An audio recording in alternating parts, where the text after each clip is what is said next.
Today's episode is brought to you by In My Bag Apparel and Customs. In My Bag is a brand that collaborates with talented artists from across the country to bring some unique and exclusive concepts to life at a reasonable price. For $15 off your first purchase, visit whatnot.com/invite/in_my_bag 2023. That's whatnot.com/invite/in_my_bag 2023 for $15 off your first purchase. And make sure to check them out on Instagram as well at in_my_bag 2023. Did you know the 100 folds represented in his chef's hat represents the 100 ways that you can cook an egg? Breakfast lovers, now you know. Let's get into it.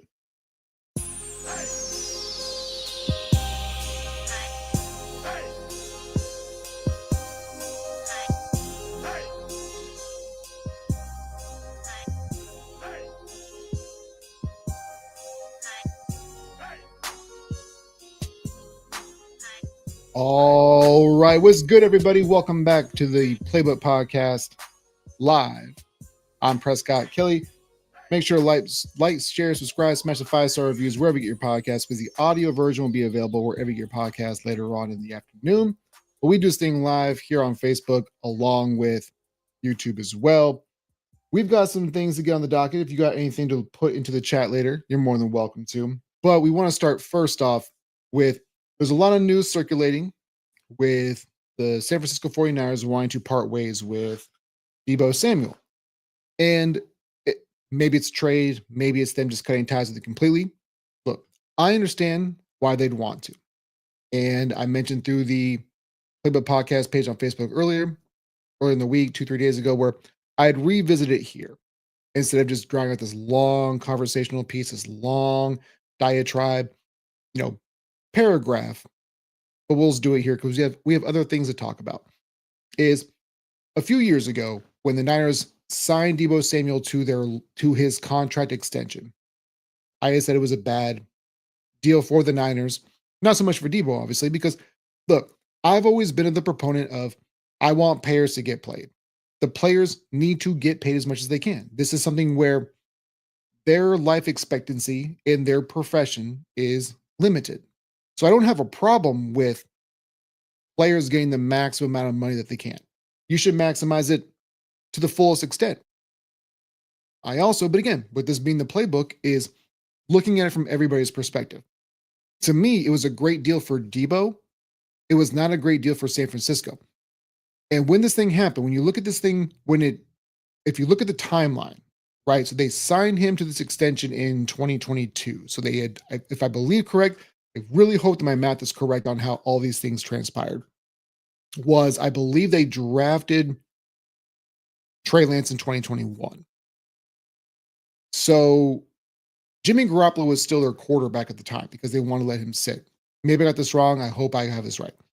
But when they signed him, I originally was thinking, well, what's the point of signing Deebo Samuel when he's not a top flight wide receiver? He wants to get paid top flight money, but he's not a top flight wide receiver. And the argument was from everybody else, well, he's a great football player. The Saints are going through that right now with Taysom Hill. You signed it because he was the gadget guy. You could use him at quarterback or tight end or running back or wide receiver, but he wasn't good at any of them. The difference is Deebo was actually good at wide receiver and actually good at running back if you need him to be. But to pull this back for just a moment, when they signed him, Jimmy Garoppolo was still the expected starting quarterback. And if he didn't want to be used as a running back, that's why I said this is a terrible contract for San Francisco. If he doesn't want to be utilized, the reason why you guys are successful, then don't pay him. It's not because I don't think he's talented. It's not because I don't think he's a great football player. Those two things are different. If we are going through the hierarchy of how many wide receivers, just purely wide receivers, if we go top 20, does Deebo even rank in your top 20? Because I don't think he does. Top 20 running backs? Certainly not. No, it was something where it was purely predicated upon their offensive success. And obviously Christian McCaffrey came into the fold later on, but his injuries Ayuk's. Those things happen, right? So I'm not trying to put this in the bubble specifically of because Ayuk got hurt and McCaffrey got hurt. I'm isolating this particular contract into the vacuum of when they signed him, what their predicament was. As I said this years and years and years ago on the first revelation of this podcast was if you're not willing to be a running back, which helped the Niners in their success, and if you're not a great wide receiver and Jimmy Garoppolo is your quarterback, this contract makes no sense. It just doesn't make any sense whatsoever. That was my beef 3 years ago. It's still my issue now.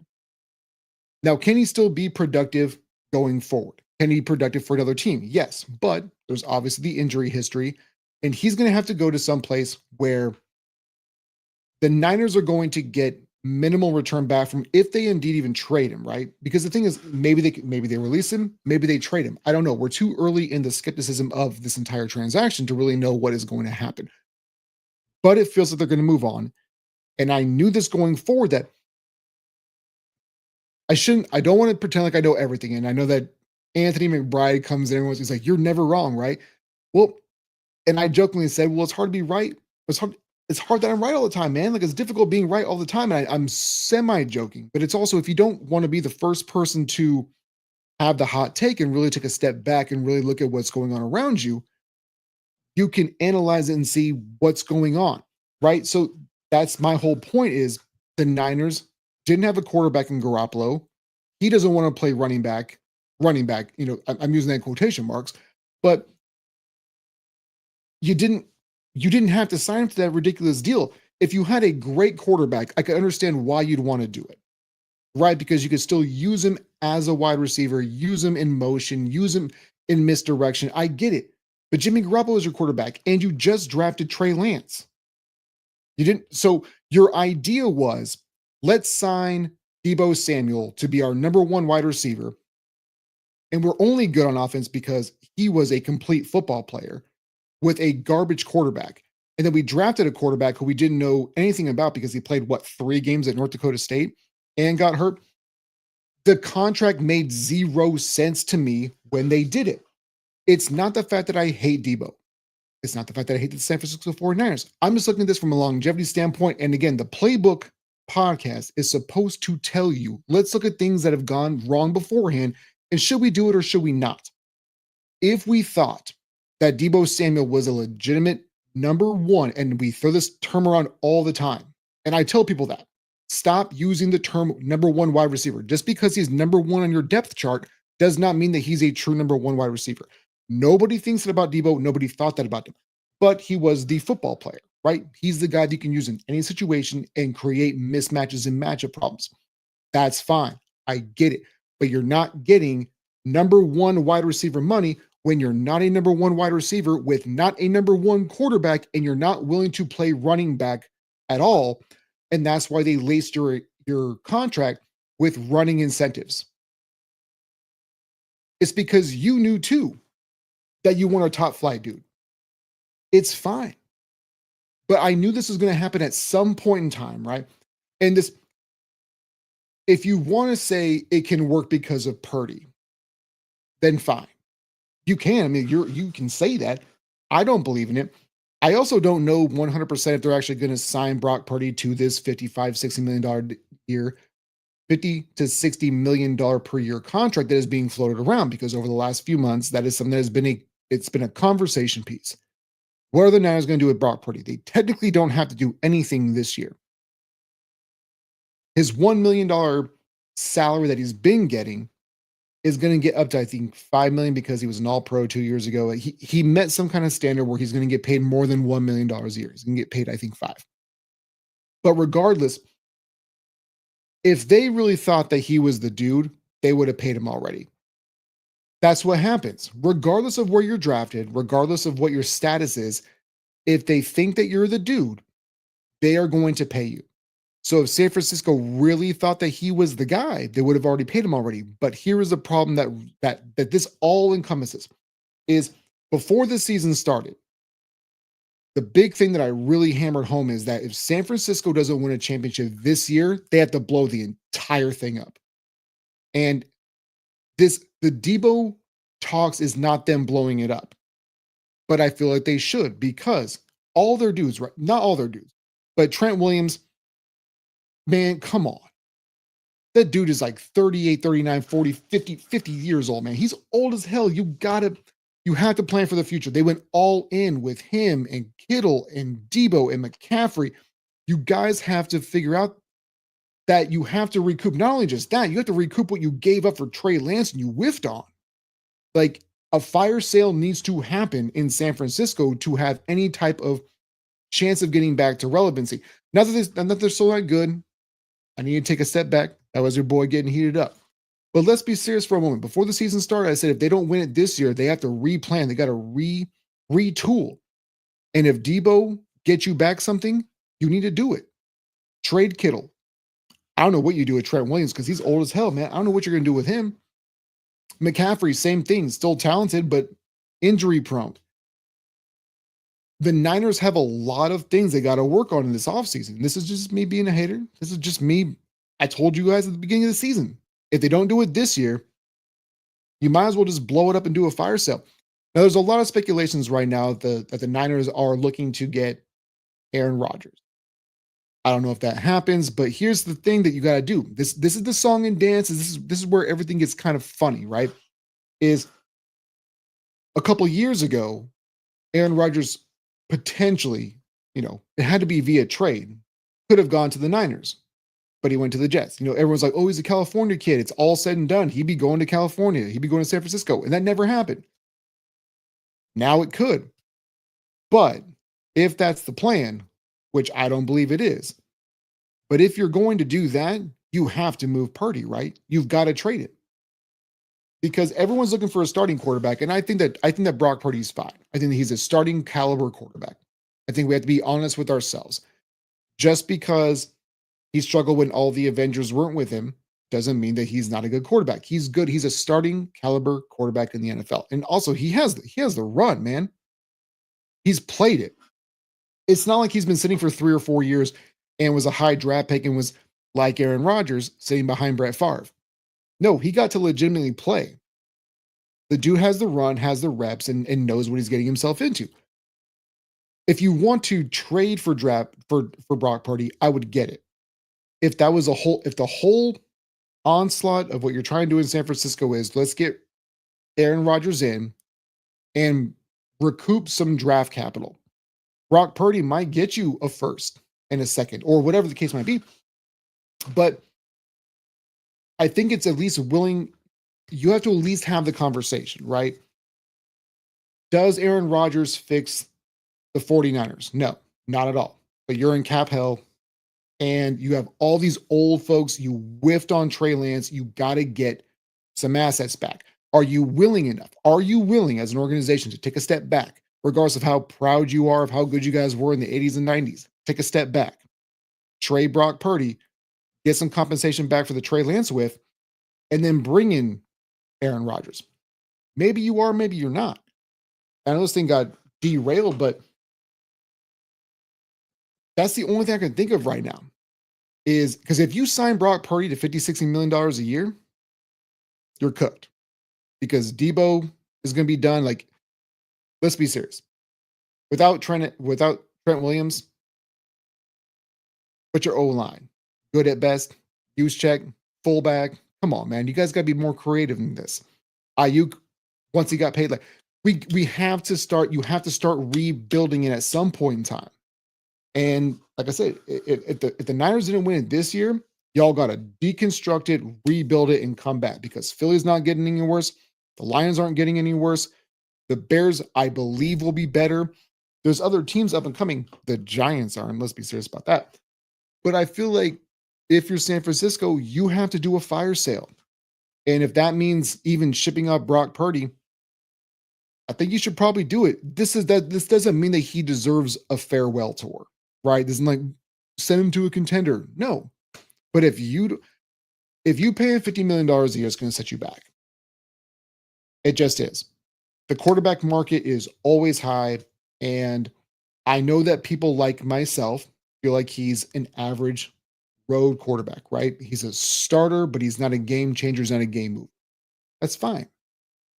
But last time I checked, somebody who just won the Super Bowl was looked at as the exact same way. Moving on to the NBA.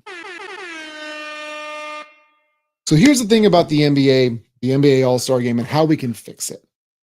Um, all I see online is how much people don't watch the NBA, how much the All-Star game weekend sucks, the dunk contest sucks, the three-point contest sucks. Well, if that's the case, it's weird how many people who don't watch it have an opinion of it. The All-Star weekend is not for you. You're already not watching, right? Wink, wink. So if you're not watching, why are they trying to do it for the hardcore NBA fans? The only way they can fix it is they can't. It's broken. It's been broken because of people in my age demographic, that mid to late 30s, the 40s and over. It's already been broken. The only way it can be fixed, maybe you put some duct tape on it. And the dunk contest has been kind of the talking point, right? It's been a little bit of me as well. Is you got a white dude who three-peats, and then all of a sudden, John Moran and Giannis are going, yo, I might get into this dunk contest too. Really? That's the reason why? It can't happen because there's too much money involved. Along with the fact, and this is the bigger point for me, rings culture has ruined everything as far as All-Star and Pro Bowls. But what if you get hurt in the Pro Bowl and then you ruin your team's success? What if you go to the dunk contest and sprain your ankle or tear your Achilles? That's selfish. That's a selfish act. The people who have leaned into the sports debate television and putting rings above everything else. That's the reason why none of this can get fixed. It never can. The only way that you could is if you lower the salaries of the players and incentivize them in these, for lack of a better term, exhibition games. But do you really think these guys, where the money has been so generationally just blown up over the past 2-3 decades, they're never going to do that? The people who are complaining the most are the biggest reason why we can't get this thing back to a competitive landscape. And it never will. I love the fact that we always love to hyper-analyze and just jump ship on. So John Morant and Giannis were saying, well, I might just jump into the dunk contest next year. Why did it take a white boy to three-peat to get you into there? Was there no sense of that you guys were good enough beforehand? Or is it because you were risking the injury, or risking the all pros, or risking the money bonuses because you could get all NBA? That's my point, is that these things are laced in incentives that are not driven by all-star appearances. On top of the fact that the NFL, more than the NBA, the NFL is like, Tyler Huntley was a Pro Bowler because these guys don't want to participate. It's you, it's the fans, it's the people who say, I'm not watching anyways. They can't please you. It can never be fixed unless you stop complaining or you start watching. All I see is, well, I don't watch the NBA anyways because it's trash. It's all threes and no defense. They're not pretending to you then. Then why are you, but also, why are you still complaining, bro? It doesn't make any sense that you would complain about something you're not watching. So are you watching and you're still complaining? Or what's the deal with that, man? I will say this. It has nothing to do with the dunk contest, because I think that Giannis would be terrible in the dunk contest anyways. Ja, I think, would be fire. I would love to see him in that. But as far as the All-Star game itself, the only way that this thing can really happen is that one of these dudes who claims that they're the next guy, right? Last year, when the Wolves were really hot and got to the Western Conference Finals, and everybody, and I thought this was ridiculous, folks saying that Anthony Edwards was the next Michael Jordan. That was y'all. That wasn't me. And if you weren't saying it, that's fine. But the collective y'all, you know who I'm talking about, we're saying that Anthony Edwards was the next Michael Jordan. It's somebody like that who is going to have to instinctually, not say it out loud, just take over a game and approach it with some real ferocity, play actual defense, yam on people, go out of his way to embarrass somebody on national television. That's the only way. And if they're not willing to do that because they don't want to get hurt, and it's not even just them, man, it's the corporate NBA. Someone's like, hey, just yank threes, open layups, open dunks, take those. The money is so heavily high, and rings culture has taken over so much that if somebody gets injured during an all-star game, it's you're selfish because you wanted to go ahead and do your own thing. Why did you just play like it was rec ball? Or it's you're soft because you don't want to actually compete. These guys are in lose-lose situations. My only suggestion is make it after the season, and if they get injured, insurance policy. Maybe give them some kind of compensation for draft picks if they get injured. I have no idea how it works, how it could work. But everybody wants this thing to be great, but all they do is complain no matter what happens. CR says, it's my ginger brother. CR McGee's in the building. What's good, bro? I love that guy so much. I wish nothing but the best for you, your family, man. Cheers, man. I haven't drank anything, bro. I'm thirsty, bro. But yeah, this All-Star Weekend thing is just, it's never going to be perfect. And I was talking with my dude Hunter, talking about how the NBA, the ratings and everything. It's just wild to me that there are so many people who have negative responses to the NBA, but they say they don't watch it. So how do you have an opinion on something you're not even watching for yourselves? And they say there's no defense. You do have to play defense. Back in the day, you could guard 14, 15 feet out. Now you got to guard guys to the logo. It's not that they're not playing defense. It's just more difficult too. It looks like they're not playing defense, but look how twitchy these guys are, man. Just slow it down and think for a minute before we just start saying that everything is bad all the time. Moving on to Jalen Hurts.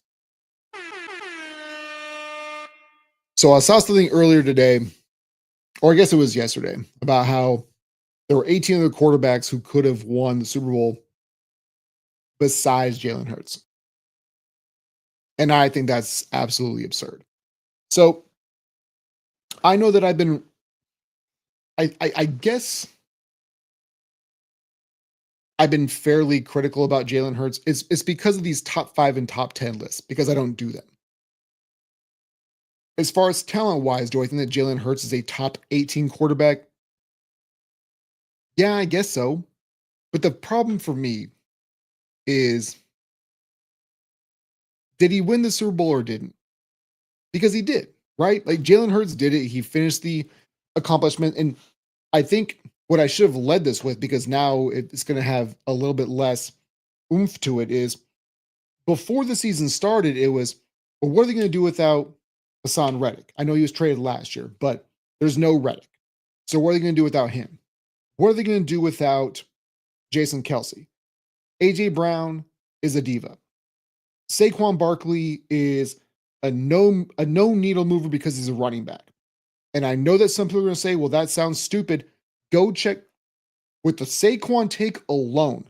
Go and take receipts about everybody that you know who was just looking at stats from the Giants seasons and who had said he's going to be bad because look at him in New York. Go ahead. Because you're going to find a lot of people who talked a whole lot of about Saquon. And now that they won, they want to backtrack and go, well, of course, anybody could have done it. Here's the deal, man. I come here on this station, on this show, this platform, and I try not to give you the analytics because you guys watch your NFL Live and ESPN, everything else. I try to give you more of a fun ideology of sports, something more sarcastic. But let's be serious for one moment. Jalen Hurts deserved that trophy more than just as much as anybody else. He wasn't Trent Dilfer, right? Again, I just laid out every single part of the narrative where they shouldn't have won, and they still did. And to think that 18 other quarterbacks could have done the exact same thing, ego plays a lot into sports that we think that it doesn't. We like to look back on it and say, well, they're all professionals. And when they say, I don't hear the outside noise, they hear it. The one thing I'll say, Jalen's honest about it, is like, yeah, I know it. Y'all said I was garbage. I don't care. Let's get out here and do this. Like it's they always hear. You think that sports guys aren't listening and watching sports shows? That's the dumbest thing I've ever read on the internet is that these athletes don't care and they don't know about it. They know about it. They know what you're saying about them, bro. They have social media. They're on it because you see what they're doing. But Jalen he seems to have some sort of just legit vibe about him, man. And again, I laid out to you. How you gonna do it without Reddick? How you gonna do it without Kelsey? How you gonna do it? You overpay for Saquon. Jason Kelsey's gone. You know, there's all these things that it's just saying how he can't do something. And he's been going through it his entire life. But man, the intangibles are things that you can't quantify, right? It's something that you can't put a number on. And I have been somebody, and I will be completely honest about this. When we don't know how to identify somebody, we label them as winner, right? And I've been very critical about the Tim Tebow lovers of the world, and the Blake Bortles and the Jimmy Garoppolos, right? If we can't define one specific attribute that you have, we just go, well, he's a winner. But why can't Jalen be a winner? Well, the roster's stacked. Again, I just told you everything. I just laid it out for you. All the excuses of why they couldn't get back. And they still did it, man. So for somebody to say that 18 other quarterbacks could have won a Super Bowl this year, I think that's disingenuous, man. I feel like you're not being honest with yourself, that you're not being honest about the landscape of football, that you're not being honest with how difficult it is to do this. Last week, my whole thing was Philly took it more serious. Like there wasn't a hangover, there wasn't we can do this. There wasn't also like a talent discrepancy. They just went all out. And again, this is not to say that Jalen was exponentially better statistically than Patrick Mahomes was, but he was more decisive. Those 1 yard gains turned to 5 yard gains. Those negative 2 yard gains turned to 6 yard plays. He was just more decisive. There was more confidence. He just did what he needed to do. Let me get back to the chat real quick. CR says, I had them winning the NFC at the start of the season. Roll the tape. You did. So there was two guys. So there was me, you, and Uncle Phil. Now I know that Uncle Phil is an Eagles fan, so he's always got that kind of in his back pocket. But I had said Eagles and Chiefs before the season started. But I felt the Chiefs was my least confident I've been in them in the last 5 to 6 years. They still got there, but again, got the break speed off them because so for everybody who's been saying that the NFL is rigged for the Chiefs, I've seen a lot of evidence that there were Chiefs players quitting on Travis Kelce. There was like multiple times where it seems like he quit on plays. Was it staged then? Like, I just don't know where we draw the line of what is the line of things are staged and we just don't like the outcome. Tony Burton doesn't count. No, Uncle Phil counts. Like, he doesn't count as far as the and again, for the audio audience, when this gets uploaded or later on, it's gonna be really bad for audio, but no, like for me, CR, he still applies. Before I move on to, actually, I can just sit here for a bit. Is no, I feel like it's disingenuous because I didn't list any quarterbacks in that 18. But let's be serious for a moment. Like, we want to say that Joe Burrow could we? He's only been to one Super Bowl. Josh Allen hasn't been to any. I'm just kind of pandering for a moment. I'm just kind of doing this because you guys always have these high regards for big name quarterbacks, but of the 18 that was said in this one Twitter script, who are they supposed to be? Just because you think they're more talented doesn't mean they can handle a locker room the exact same way that he did. Again, I'm not trying to get this thing into a really big coach speak thing. And again, for the audio audience later on, this is going to be really terrible for you guys, and I apologize. But oh boy, so this is just turning into a live stream thing right now. LaShawn's in the building. He has CR. I had them winning the NFC 2. That's what's up. CR says, man, that don't count. He's too light skinned.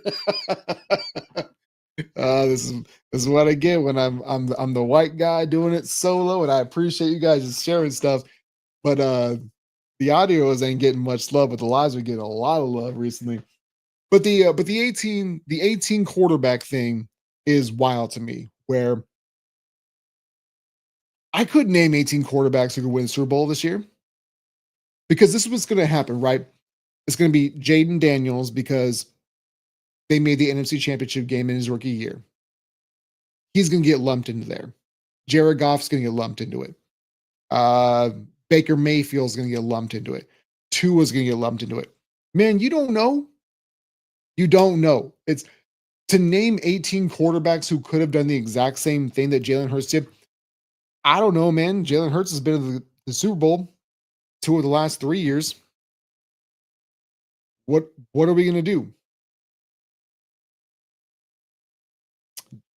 CR says Jalen made the plays when he had to. And LaShawn says, I'll say maybe 10 at most.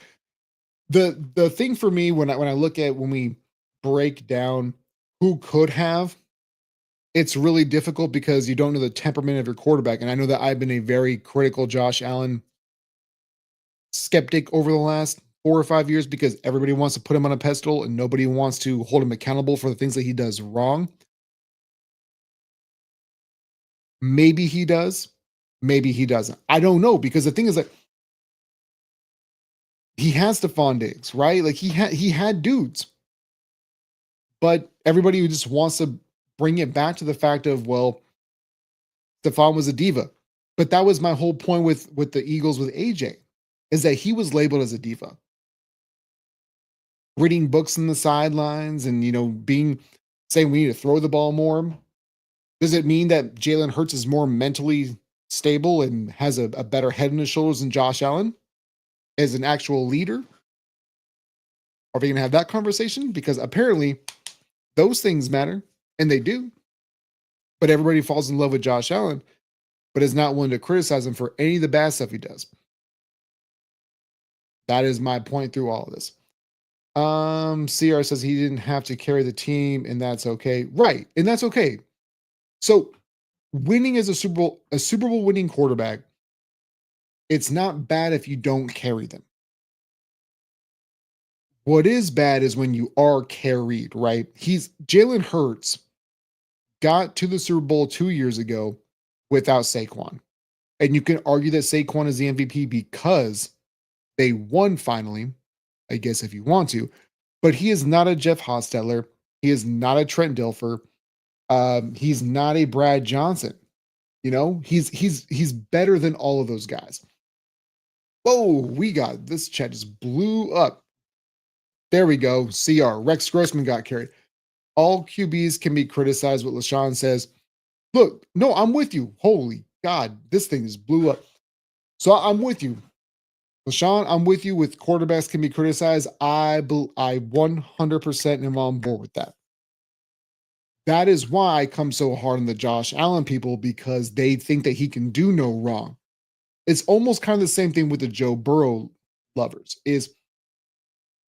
I saw something earlier today that called Joe Burrow the Allen Slayer because of one playoff win. That is exactly how much everybody Patrick Mahomes has gotten to. If you don't think that Mahomes is the GOAT now or ever could be, that's fine.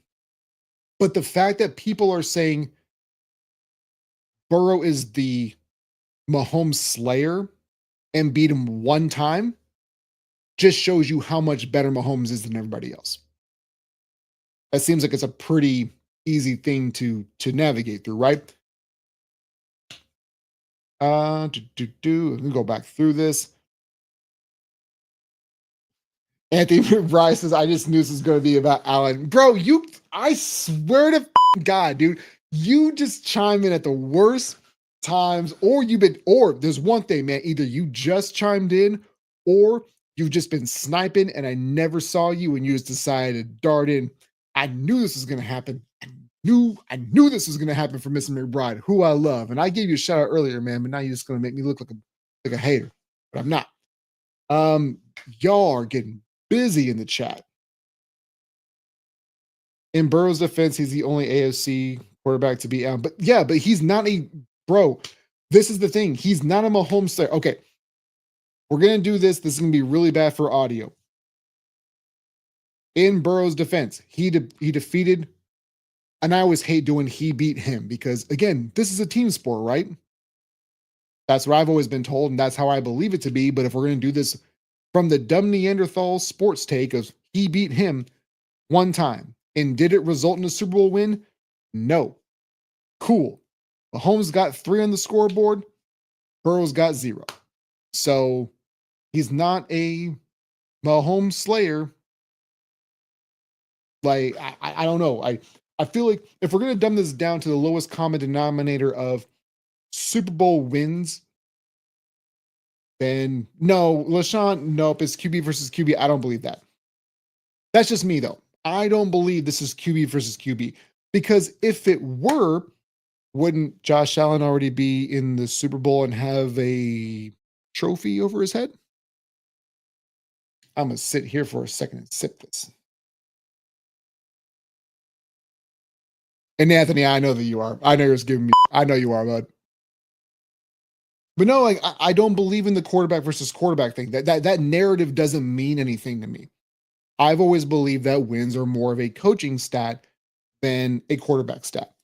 And maybe I'm in the minority on that. But QB, again, man, if we're doing it QB versus QB, I don't even remember who. So when the Ravens played, God, I can't remember, that was 20 plus years ago who the starting quarterback would have been. It just doesn't feel, if you're just doing quarterback versus quarterback, it seems like it's a really lame argument for who's better than who. Offensive line has nothing to account with it then. Wide receiving core, running back, defensive line. These things, this is why I hate the arguments of who's the GOAT at quarterback, is because it's all circumstantial. Like, and we to get off topic for a bit, but I want to keep the quarterback thing going, is there are whispers and murmurs about the Jaguars potentially, and I know this is I know I'm going to irritate a lot of people with this. The Steelers are looking for a quarterback, right? As they should be. The Steelers are still playing like it's 1970. There's whispers that they might be interested in Aaron Rodgers, but they might be interested in Trevor Lawrence. The Steelers haven't won a playoff game since the turn of the century. It feels like they won a Super Bowl, then it's just been whiff. If it's a quarterback stat, then why are the Steelers consistently in the playoffs every single year? Their quarterback play has been atrocious for years. It's not a quarterback stat to me. Maybe it is to y'all, but to me, it's a coaching stat. It's, can you win your division, or can you win in your division? You know, and that even further just not proves my point, but bolsters the fact that I feel like there shouldn't be anything. There shouldn't be, not shouldn't be, but if they want to go ahead and restructure the playoff atmosphere, I'm okay with it. Like, winning your division is fine, but if you're supposed to be your conference, if it's supposed to represent, if the entire playoff construct is to represent your conference in the best form, you shouldn't have to be able to beat 3 other teams. I'm okay if they want to abolish the entire thing. Like, if they just want to be conference versus conference, top 7 teams, 6 teams, it's probably going to be 8 teams sooner than later because the NFL is money hungry, and that's how the business of this works. Is I'm okay with that. Damn, I didn't even get back to the chat. Um, LaShawn says, I'm trolling, but it does come down to situations. All right, man. I know that you are mostly. I mostly know that you are. Because running backs, you say, clearly don't matter at all, but sometimes circumstantially, man, LaShawn to me is the most difficult person for me to read because there's no emojis. I can't tell what he's thinking. He's like, nope, it's QB versus QB. When he's here and when he's live with me, I know exactly what he's thinking. But when it's just through text, he's a difficult motherfucker to read. But I love him regardless. Nigel says win division first. Man, get out of here with your old head takes all the time. I love you, Nigel. I really do. But man, we gotta. It's okay to move forward, bro. It's okay. Tony says LaShawn Brown. He's top 10 to me. Oof. I don't know, but I don't know, man. Again, I don't do this thing. I want to get this real quick though, because Anthony McBride brought up something that I thought was interesting. Tomlin is to be respected for them to move on, in my opinion. Oh, Tomlin is to be respected for them to move on, in my opinion. They also need to hire a young, innovative OC. So I posted yesterday and I had to kind of take a step back because I think I may have gotten ahead of myself.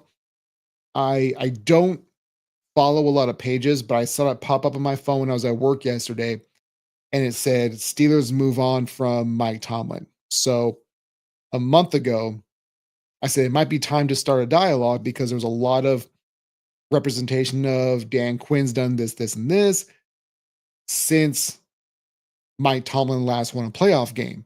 And I went and saw it and I shared it. I was like, he's done. And I think I overstepped my welcome and I may have been bamboozled by the internet again. But I've been saying this, like nothing would ever surprise me. And for the Steelers, if they want to move on from Tomlin, I would get it.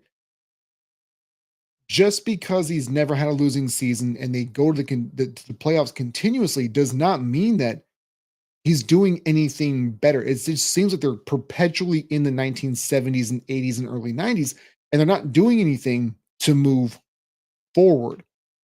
And I know that people want to stay in the football was better back in our day. And I know that even though, your boy is still 40, I don't look that way. Back in our day, football was football. Even before my day, football was football. It's not that way anymore, though. You got to get out of here. You got to get with the rule changes, get with the times, man. This is not something where the Steelers have never, for whatever reason, have never been good at being able to get quality quarterback play at any point in time because they stick to what has always worked, which is defense, run the ball, be physical. And that worked up until Big Ben wasn't basically fatter Josh Allen.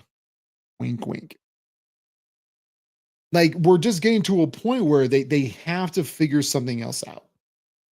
Get some who was in the chat saying that?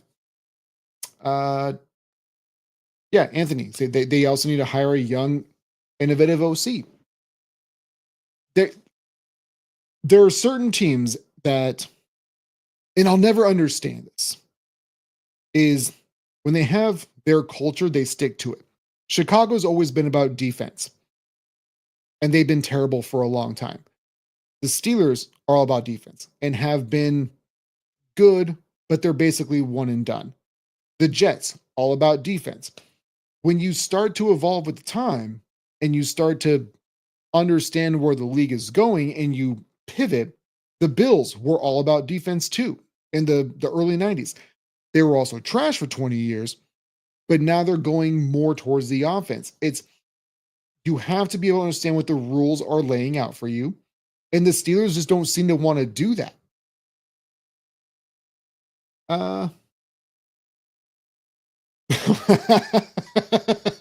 This is always tough. It's always tough trying to navigate because I know when this hits the audio, it's going to be terrible for them. So everybody just needs to share this so we can get more likes because nobody's going to listen to the audio past 30 minutes.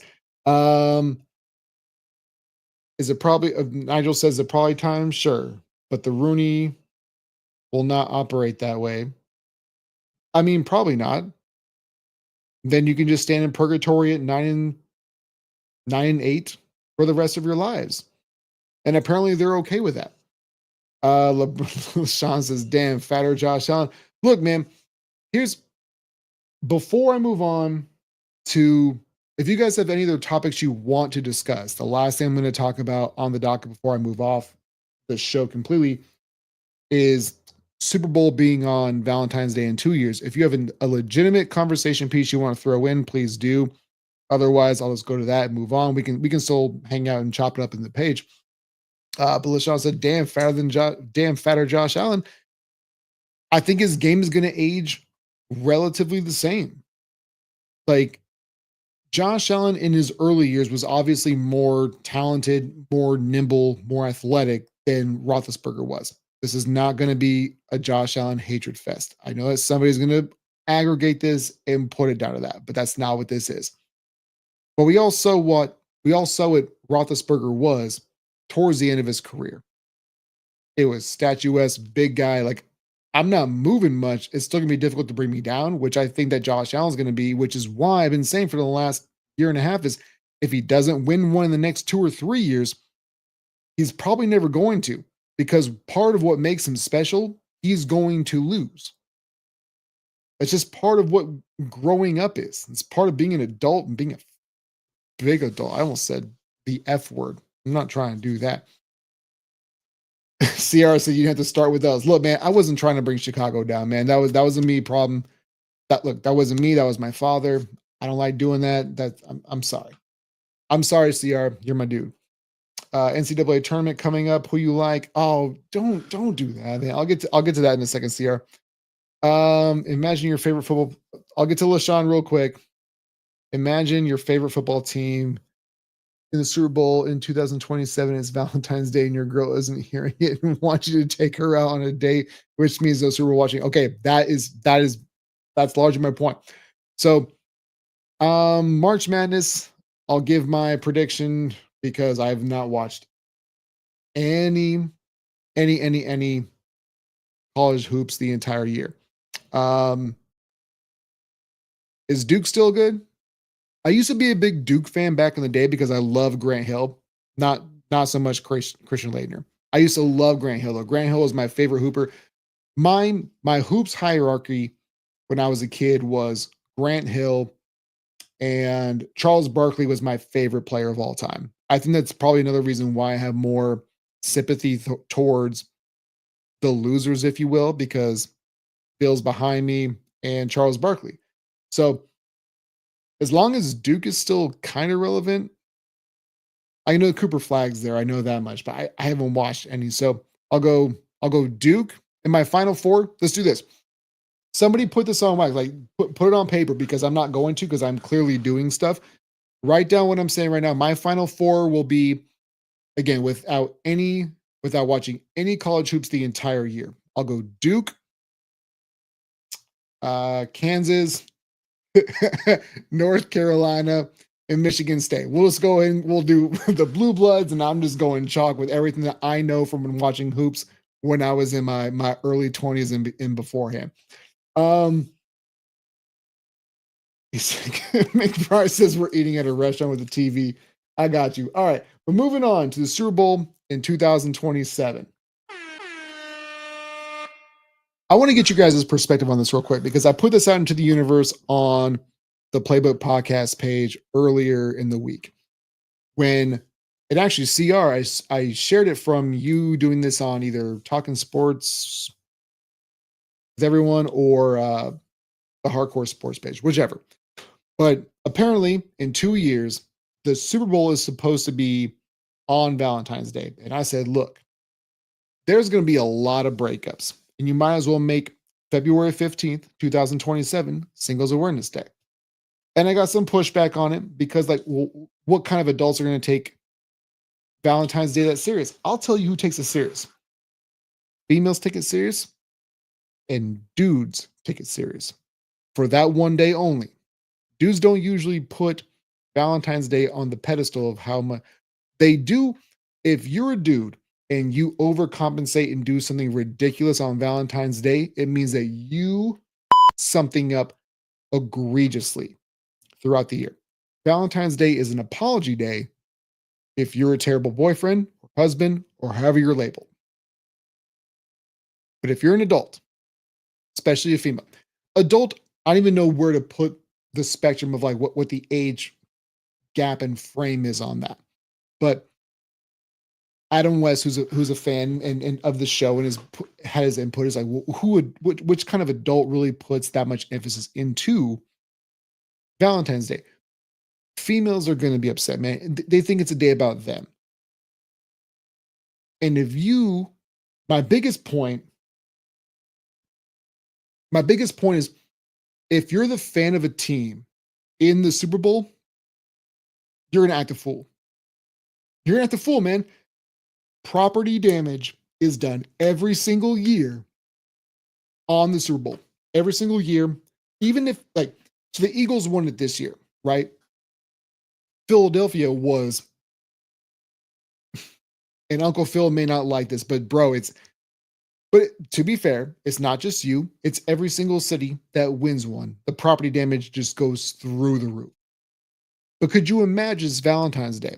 So let's just say whoever you think is supposed to be in Super Bowl next year, let's just say for my sake, it's supposed to be Bills and maybe Lions. Bills Lions was the Super Bowl that everybody wanted quotationally this year. Let's say the Lions and Bills make it to the Super Bowl next year. Do you know how much property damage there's going to be in either Detroit and or Buffalo on top of ruined Valentine's? The biggest thing here, though, the women who thought they knew their man, oh, they don't care about football that much. They're about to find out because you don't know how we act. You don't know how we get down, especially Detroit. Buffalo, we've at least been there before. We've been to a Super Bowl. Won it? No, but been there. Could you imagine what's going to go down in Detroit? Detroit, you think as a female, you think you got a great dude who's even keeled, he likes the Lions, but this is nothing, it's not a big deal.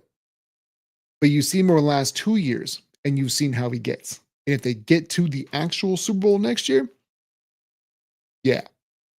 If they lose, y'all relationship is done. All I know for me and my wife, because me and my wife have been together for now we've been together for 13 years.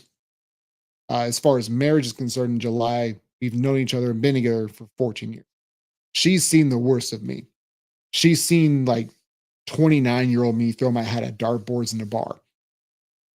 Right? Like she's seen the worst of me. This team can't hurt me anymore. But y'all don't know it like I know it, man. The Valentine's Day thing for me is going to be real.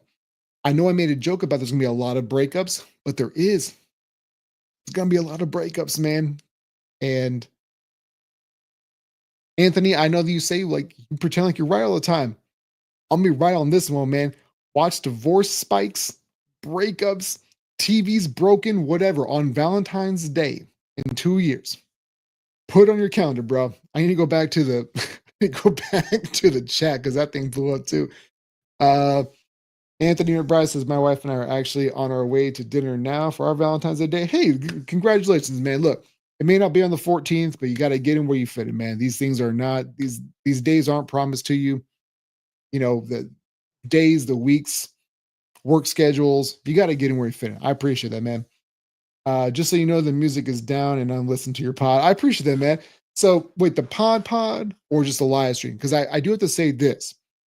The live streams have been really, really slap in the last month and a half. Ever since I picked this thing back up and we become the Playbook Podcast, the live streams on Facebook have been awesome. The audio numbers have dipped completely in and that's all me. I've had 3 different podcasts, same different channel or the same channel, and just assuming that whoever listened to P. Scott Sports Talk would just jump over to the Chop and P. Scott, and whoever listened to Chop and P. Scott would just come over to the Playbook Podcast, and that's not how it's gone. I've been more active. I've been more upfront on the live stream, which has been great. But the audio platform listens have been absolute cheeks because I was under the assumption that people just follow me wherever I go. And that was rude of me to think that people just do that, you know? But I do put the audio platform in the Playbook Podcast page whenever we're done. And hopefully people will start listening to that and share with their friends. But yeah, And look, I'm not going to be disingenuous and say I don't appreciate everything here, because I do. This is, again, if you're listening just strictly on the audio platform, this is going to seem really odd. But it's really cool to be able to have this here. And this is why I did the Playbook podcast live, is to be able to chop it up, be here, be live with you guys, be in the chat. And if it seems wonky when you're just listening to the audio platform, I'm sorry, but I'm having more fun. I'm glad having you guys here with me. And it's really cool just knowing that this many people are really invested in the time that I give them, and that they're putting that time back into me too. It's really cool. I don't think that anybody really understands how much it means to me as somebody who's just, I'm just a dude in Alaska trying to spread, have fun with sports and put myself out there for the rest of the world. And the fact that this thing has gotten to where it is, the page, the podcast, everything like that, it's real cool, man. And I really can't thank you guys enough. And I'm not going to hang it up yet, because now Mario Ernesto de la Rosa has now popped into the chat. Black Monday will have another meaning that year. Oh my God. He's not wrong on that one. He's not wrong. Black Monday will have another meaning for my computer's being stupid. For the day after Valentine's Day. That is great. LeSean says, do your job, P. I got you, man. Like, and I really do. I appreciate it. I know that we're starting to lose steam now because of me being, be all nice and gentle and cozy and telling you guys how much I love you guys. You guys don't want to hear that. You guys want to hear me rip Josh Allen some more. No, you don't. Anyway, what we are going to do, though, is go and hang it up for the day. You've been listening to the Playbook Podcast. You can find the Playbook Podcast wherever you get your podcast, on the audio streams, Spotify, Apple, doesn't matter where you listen. Look up the Playbook Podcast or Prescott Kelly. I'm there regardless. I will also share it on the Playbook Podcast page. Biggest thing would mean a lot to me if you listen to the audio stage, go ahead and give a little share. Boop, it's free to share. Also, like, share, subscribe, smash the 5-star reviews. You guys know the drill. Stay up, stay blessed. We'll catch you guys on the next one.